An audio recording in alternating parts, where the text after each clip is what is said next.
তো বন্ধুরা কেমন আছেন সবাই? আশা করছি আপনারা সবাই অনেক ভালো আছেন। এখন যদি আপনাদের বাজেট 20 থেকে 25,000 টাকার মধ্যে হয়ে থাকে আর এই বাজেটের মধ্যে একটি নতুন স্মার্টফোন কেনার কথা ভাবছেন, তাহলে আজকের এই ভিডিওটা আপনার জন্যই। কারণ সত্যি বলতে এই বাজেটে এত বেশি স্মার্টফোন লঞ্চ হয়েছে যে কোনটা রেখে কোনটা কিনবেন সেটা বুঝতে অনেক সমস্যা হয়ে যায়। বাইরে থেকে দেখতে প্রায় সব ফোনই ভালো মনে হবে, কিন্তু ব্যবহার করতে গিয়ে বোঝা যায় কোন ফোনে ক্যামেরা ভালো, কোনটা পারফরমেন্সে ভালো, আবার কোনটার ব্যাটারি ভালো হলেও অন্য জায়গায় অনেক কমতি থাকে। এই কারণে গত কয়েকদিন ধরে আমি এই বাজেটের অনেকগুলো ফোন নিয়ে রিসার্চ করেছি। শুধু স্পেসিফিকেশন দেখিনি, ইউজারের ফিডব্যাক, ক্যামেরা স্যাম্পল, পারফরমেন্স সবকিছু মিলিয়ে দেখার পর যে তিনটা ফোন আমার কাছে সত্যি ভ্যালু ফর মানি মনে হয়েছে, আজকের ভিডিওতে শুধু সেই তিনটাই রেখেছি। আর একটা কথা আগে বলে রাখি বন্ধুরা, এই ফোনগুলো কোনোটা স্পন্সর করা নাই, আমি যেটা সত্যি ভালো মনে করেছি সেটাই আপনাদের সামনে বলছি। তো চলুন আর বেশি কথা না বাড়িয়ে আজকে ভিডিওটা শুরু করা যাক।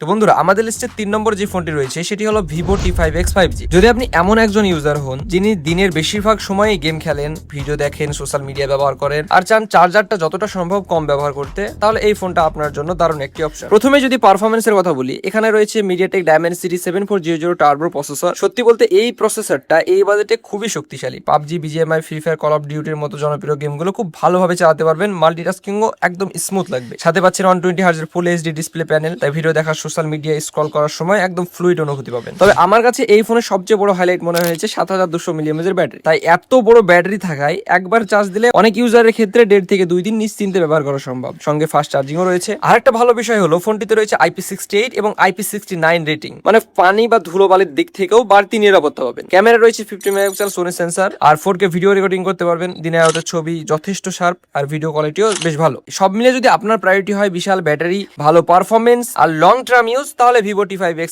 এই বাজেটে সত্যি একটি দারুণ অপশন। এবার যদি প্রাইজের কথা বলি বন্ধুরা, যারা মূলত বাংলাদেশ থেকে দেখছেন তারা এই ওয়েবসাইটটা গিয়ে দেখতে পারেন। এখানে 6128G ভ্যারিয়েন্ট 26,000 টাকার মধ্যে পেয়ে যাবেন আনঅফিসিয়াল মার্কেটে। এবার আপনারা যদি ভ্যারিয়েন্ট বাড়াতে চান সেক্ষেত্রে দামটা বেড়ে যাবে। আর যারা ইন্ডিয়াতে দেখছেন তারা খুবই কম 23,000 থেকে 24,000 টাকার আশেপাশে পেয়ে যাবেন। তবে বন্ধুরা একটা কথা বলে রাখি, এই তিনটা ফোনের মধ্যে কোনো ফোনই খারাপ না, কিন্তু তিনটার ফোকাস তিন রকম। কেউ যদি শুধু গেমিং এর জন্য ফোন খুঁজেন তার জন্য একটা বেস্ট, আবার কেউ যদি ক্যামেরা আর ডিসপ্লের বেশি গুরুত্ব দেন তার জন্য অন্যটা। তাই ভিডিওটা একদম শেষ পর্যন্ত দেখবেন, তাহলে নিজের জন্য সঠিক ফোনটা বেছে নিতে অনেক সুবিধা হবে। এবার আসি আমাদের আজকের লিস্টে 2 নম্বর ফোনে। আর 2 নম্বর ফোনটি হচ্ছে Realme P3 5G। যদি আপনার এমন একটা ফোন দরকার হয় যেটা গেমিং, ডেইলি ইউজ, ডিসপ্লে আর ব্যাটারি সব দিক থেকে দুর্দান্ত ব্যালেন্স পারফরমেন্স দেয়, তাহলে এই ফোনটা অবশ্যই আপনার শর্ট লিস্টে থাকা উচিত। প্রথমে যদি পারফরমেন্সের কথা বলি, এখানে পাচ্ছেন Snapdragon 6 Gen 4 প্রসেসর। এই প্রসেসর দিয়ে আপনি PUBG, ফ্রি ফায়ার ম্যাক্স একদম আলট্রা সেটিংসে খেলতে পারবেন। পাশাপাশি মাল্টিটাস্কিং বা ভারী অ্যাপ চালাতেও কোনো সমস্যা হবে না। ডিসপ্লে দিকে রয়েছে 6.67 ইঞ্চিস 120 হার্জের অ্যামোলেড ডিসপ্লে।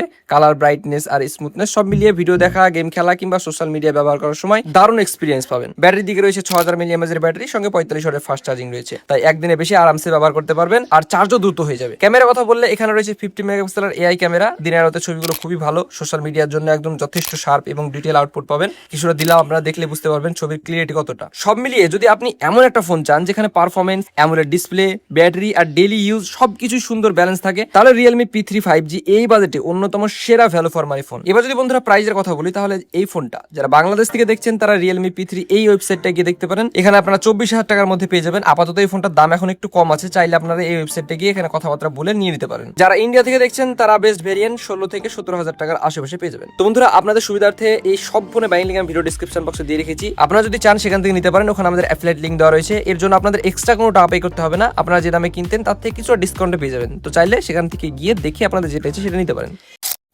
এবার আসি বন্ধুরা আমাদের আজকের লিস্টের 1 নম্বর ফোনে। সত্যি বলতে এই ফোনটা আমি 1 নম্বরে রাখার কারণ শুধু একটা নয়, অনেক ফোন আছে যেগুলো শুধু গেমিং এ ভালো, আবার অনেক ফোন আছে শুধু ক্যামেরায় ভালো, কিন্তু এই ফোনটা এমন যেখানে কোনো একটা দিক না, প্রায় সব দিক থেকে একটা ব্যালেন্সড এক্সপিরিয়েন্স পাওয়া যায়। আমাদের আজকের লিস্টের 1 নম্বর ফোনটা হচ্ছে Motorola G85 5G। যদি আপনি এমন একটা ফোন খুঁজে থাকেন যেটা কিনা পরে মনে হবে না ইস আর একটু ভালো হলে ভালো হতো, তাহলে Motorola G85 5G আপনার জন্য একটি দারুণ অলরাউন্ডার। প্রথমে এর ডিজাইনের কথা বলি ভাই, হাতে নিলে প্রিমিয়াম ফিলিংস আসে। কার্ভ ডিজাইন আর স্লিম বডির কারণে ফোনটা দেখতে এই বাজেটের থেকেও অনেক বেশি প্রিমিয়াম লাগে। সামনের দিকে রয়েছে 6.67 ইঞ্চিস 120 হার্জের OLED curve display colour, contrast আর ভিউইং এক্সপিরিয়েন্স সত্যি অসাধারণ। সিনেমা দেখা, ইউটিউব বা সোশ্যাল মিডিয়া সবকিছুতে আলাদা একটা মজা পাবেন। পারফরমেন্সের জন্য এখানে রয়েছে Snapdragon 6 Gen 3 processor. Daily use, multitasking, visual, gaming সবকিছু খুব সুন্দরভাবে হ্যান্ডেল করতে পারে। আর Motorola সবচেয়ে বড় শক্তি হলো এর ক্লিন সফটওয়্যার এক্সপিরিয়েন্স। আপনারা তো জানেনই, অপ্রয়োজনীয় অ্যাপের ঝামেলা নেই, তাই এই ফোনটা ব্যবহার করতে অনেক স্মুথ লাগে। ক্যামেরার দিকে রয়েছে 50 মেগাপিক্সেল সোনি ওয়াইস ক্যামেরা, বিশেষ করে দিনের আলোতে ছবিগুলো খুবই সুন্দর আসে। আর ওএস থাকার কারণে ভিডিও রেকর্ডিংও অনেক বেশি স্টেবল। সব মিলিয়ে যদি আপনি এমন একটি ফোন চান যেখানে ডিসপ্লে, ক্যামেরা, সফটওয়্যার, ডিজাইন আর পারফরমেন্স সবকিছু ব্যালেন্স, তাহলে Motorola G85 5G আমার মতে